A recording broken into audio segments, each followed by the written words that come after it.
Assalomu alaykum. Har bir tashkilot yil yakunida yutuqlar va kamchiliklarni sarhisob qiladi. Bunday an'ana Dori-Darmon aksiyadorlik kompaniyasida ham odatga aylangan. Yakunlanib borayotgan 2025-yilda respublika aholisini sifatli, arzon va barqaror dori vositalari bilan ta'minlash maqsadida kompaniyamiz tomonidan Toshkent shahri, Qoraqalpog'iston Respublikasi va viloyatlar sog'liqni saqlash boshqarmalari tasarrufidagi poliklinika tipidagi tibbiyot muassasalarida davlat xususiy sherikchilik shartlari asosida ijtimoiy dorixonalarni tashkil etish bo'yicha bitim imzolashga erishildi. Bu nafaqat kompaniyalar uchun, balki aholimiz uchun ham juda ham yaxshi xushxabar deb ayta olamiz. Chunki qishloq joylarida aholining dori vositalariga ehtiyoji mavjud. Poliklinikalar qoshida ijtimoiy dorixona tashkil qilinishi aholiga zarur dori vositalarini o'z vaqtida olish imkonini yaratadi.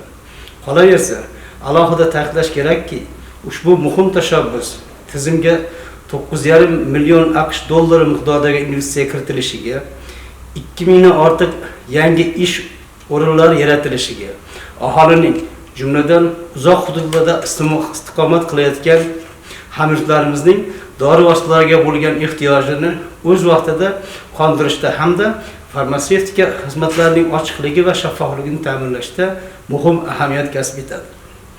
Davlat xususiy sherikchilik shartlari asosida ijtimoiy dorixonalarni tashkil etish bo'yicha bitim O'zbekiston Respublikasining davlat xususiy sherikchilik to'g'risidagi qonuni, O'zbekiston Respublikasi Prezidentining 2019-yil 17-apreldagi 4290-son sog'liqni saqlash sohasida davlat xususiy sherikchilikni rivojlantirish chora-tadbirlar to'g'risidagi qarori va Vazirlar Mahkamasining 2024-yil 30-oktyabrdagi 720-sonda davlat xususiy sherikchilik sohasini yanada takomillashtirish, kompleks tizimlashtirish chora-tadbirlar to'g'risidagi qarorlariga asosan tayyorlangan.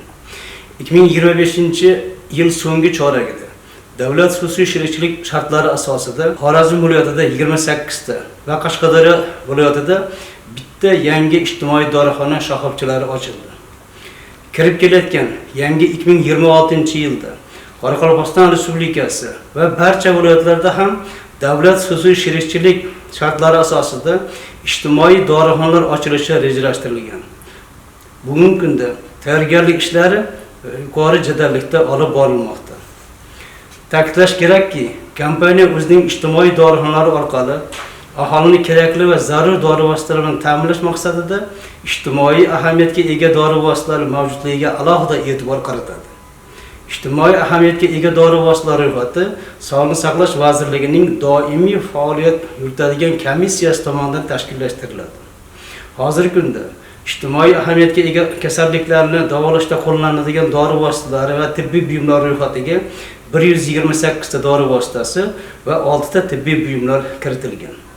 Bugungi kunda respublika bo'yicha kompaniya tizimida faoliyat yuritayotgan barcha dorixonalarimiz zarur dorixona amaliyoti (JPP) talablariga javob beradi. Fursatdan foydalangan holda barchangizni kirib kelayotgan 2026-yil bilan kompaniya nomidan chin dildan tabriklaymiz. Osmonimiz doimo musaffo, yurtimiz tinch bo'lsin.